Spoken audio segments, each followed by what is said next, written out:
All right, so this time we're looking into something a little different. It's like a gritty detective story, but like ripped straight from the pages of a crime novel. Yeah, well. Only this one is all too real. Interesting. So yeah, we're going deep into Shadows on the Pier. Okay. It's a section from pasted text. I see. And it's giving like serious film noir vibes. Always a good recipe for a deep dive. Right. Lay it on me. Okay, so we've got detectives Clara Evans Okay.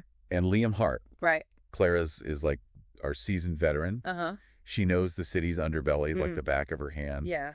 And Liam is like the reliable partner. Yeah. You know, he's seen enough crime to last a lifetime. Right. Together, they're going to face off against the Crescent Syndicate, Oh. which is a criminal organization that is as ruthless as its name suggests. Sounds dangerous. And it all starts with a body washing ashore. A classic hook. Yeah. But I bet there's a twist. You bet there is. Okay. So mid-30s, no ID Okay. found near the docks. Okay. But there's one thing that immediately catches Detective Evans' eye. What's that? A tattoo on the victim's wrist. Oh. A black crescent moon with flames around it. The mark of the Crescent Syndicate. Exactly. Now we're talking, this isn't just a random murder. Right. This is a message. And it's a message that sends chills down Evans' spine. Yeah. Because she knows firsthand how the syndicate operates. That's right. They silence anyone who gets in their way. Yeah. No questions asked. That's scary. It makes you wonder what this victim stumbled upon Yeah. to warrant such a brutal end. That's the million-dollar question, isn't it? Yeah. And it's what will drive the investigation forward. Right. You see, organized crime like this thrives on control and fear. Yeah. Public execution like this Yeah. sends a very clear message to anyone thinking of crossing them. Absolutely. And speaking of crossing them, Okay. a witness steps forward, All right. placing the victim in an argument Mm-hmm. with a tall, scarred man Oh. near Pier 14 a few nights before. Did that sound familiar? It does. That's Marcus Vance. Oh, wow. He's an enforcer for the syndicate. Really? Their muscle, if he's involved. Uh-huh. This goes deeper than we initially thought. Oh, man, and it gets even more interesting. How so? The detectives track Vance to his hideout, Okay. an old dilapidated warehouse. The setting is almost a cliche, Right. but it serves a purpose. Mhm. It speaks to the syndicate's reach. Yeah. They operate in the shadows, in the forgotten corners of the city, Right. and that makes them all the more dangerous. So picture this. Okay. Evans and Hart moving through this dimly lit warehouse. Huh. Every sound magnified in the silence. Yeah. Suddenly, a metal pipe clatters, Oh. alerting Vance to their presence. Oh, no. Now, Claire's a pro. Right? So she tells Liam to hang back Okay. while she confronts Vance. That split-second decision Yeah. speaks volumes about Claire's character and her experience. She's not just rushing in. She's thinking tactically, protecting her partner while trying to control the situation. Unfortunately, Vance is armed and ready for a fight. Mm. He even starts taunting Clara, trying to get in her head. Classic intimidation tactic. Yeah. Criminals like Vance often try to psych out law enforcement, make them doubt themselves. It's a way of gaining control even when they're cornered. But Clara doesn't back down, Good. and it all erupts into a shootout. A tense situation. Yeah. The warehouse becomes a microcosm of their world. Right. A battleground where the forces of law and order clash with the chaos of the criminal underworld. Liam provides cover fire, giving Clara the chance to flank Vance. Oh. She ends up tackling him, Wow. disarming him and slapping on the cuffs. Nice. Back at the station, Vance clams up. Oh. But Clara's not giving up. Good for her. She knows that the tattoo, the witness and Vance being at the scene, Mm-hmm. it's all evidence. Right. It's right. enough to start dismantling the syndicate's operation. It's a crucial reminder that even when faced with silence, Mm-hmm. the evidence can speak volumes. Yeah. Every detail, every piece of the puzzle can contribute to building a case and dismantling a criminal enterprise. Right. It's methodical, painstaking work, Yeah. but essential. And it's work that Clara is dedicated to even knowing the dangers. It's amazing. She's committed to bringing justice to a city shrouded in the syndicate's shadow. What's fascinating about Claire is her unwavering commitment. Wow. It's not just about catching the bad guy. Mm-hmm. It's about restoring order, about protecting the innocent. Yeah. It's about taking back the city one case at a time. And we'll be right back to explore just how she plans to do that. Mm. Okay, we're back, and I have to say I'm already hooked on this story. Yeah. Clara Evans is, Yeah. more than just a tough cop, you know. Right. She's like... She's a beacon of hope in Yeah. a city that seems to be consumed by shadows. It's her dedication that draws you in. Right, You know, right. she's facing down a powerful criminal organization, you know, risking her life to protect a city Right. that often feels indifferent to its own fate. It's really something. It's a story that speaks to the power of individual courage Yeah. in the face of overwhelming odds. I'm also curious about how realistic Yeah. this portrayal of the Crescent Syndicate is. Right. Are they really as powerful Yeah. and pervasive as the story makes them seem? Organized crime, unfortunately, is a reality in many cities around the world. Right. And while the details may differ, the underlying principles are often the same. Yeah. These organizations thrive on exploiting vulnerabilities, poverty, corruption, lack of opportunity. Yeah. They offer a perverse sense of community and belonging Right. to those who feel marginalized or forgotten by society. And once they gain a foothold. Yeah, it's incredibly difficult I'd rather- to root them out. Yeah. Their influence can extend into law enforcement, politics, even businesses. It becomes a vicious cycle. Exactly. The Yeah. more power they accumulate, right. The more difficult it becomes to challenge them. They can intimidate witnesses, bribe officials, and silence anyone who dares to speak out against them. Which brings us back to Clara. Right. You know, she's chosen to stand against this tide of corruption, Yeah. knowing full well the risks involved. And that's what makes her such a compelling character. Right. She's not naive about the dangers. She's not invincible. Right. But she's driven by a deep sense of justice. Yeah. A belief that even in the darkest corners of the city, light can prevail. It makes you wonder what drives someone like her. Yeah. What keeps her going when the odds are stacked against her? It's a complex question. Yeah. I think for someone like Clara, it's about more than just upholding the law. Right.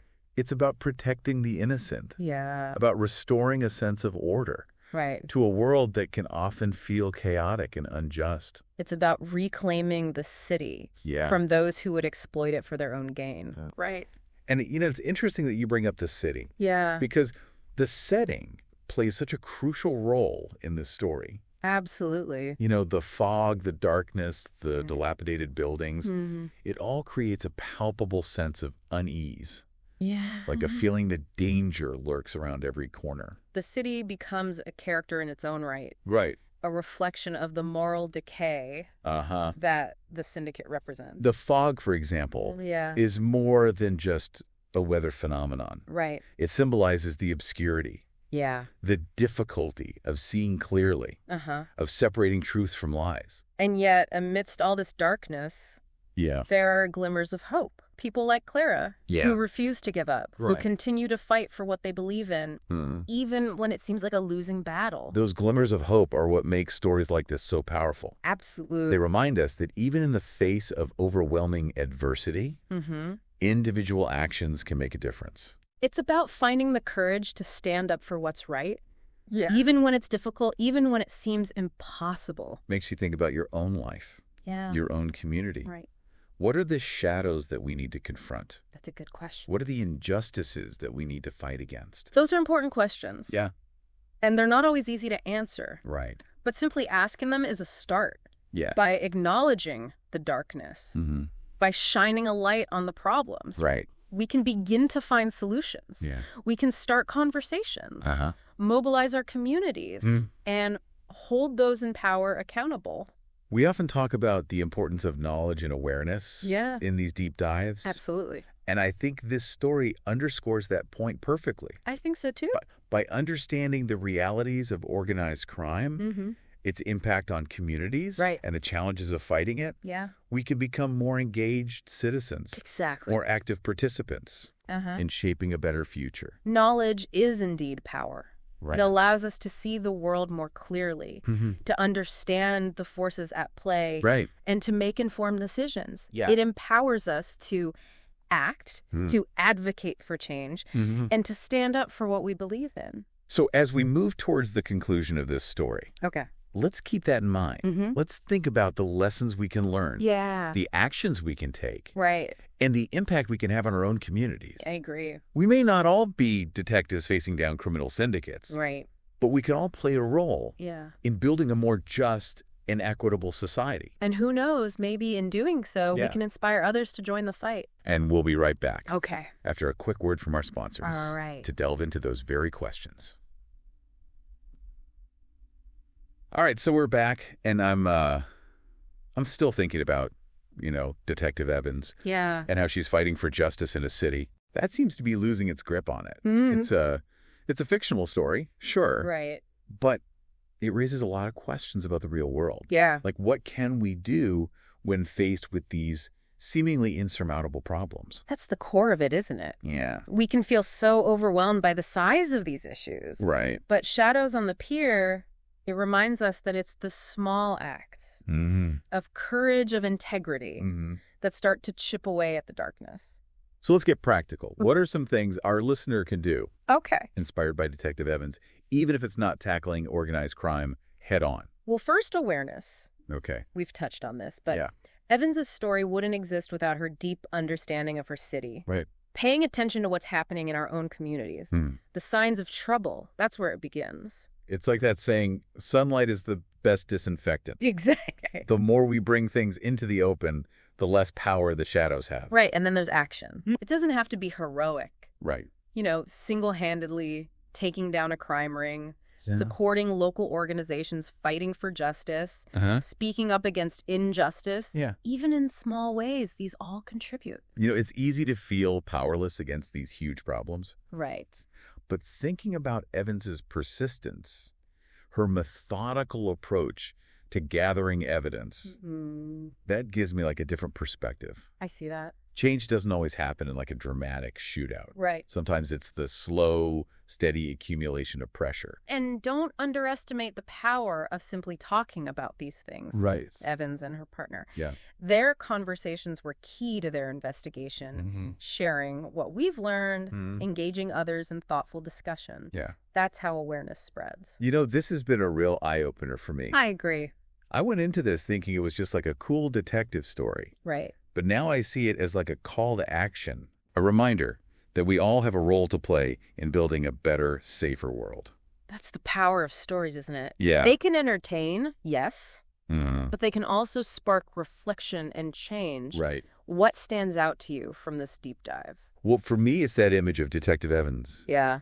Standing firm against the shadows, a symbol of resilience in a city that seems ready to surrender. It's power. It's a powerful reminder that even one person can make a difference. Yeah. That the fight for justice is always worth fighting. I agree. And that's a message I think we can all take to heart. Absolutely. So until next time, dear listener, remember, the world needs more light. Yeah. And it starts with each one of us keep exploring, keep questioning, and keep shining your own light wherever you are.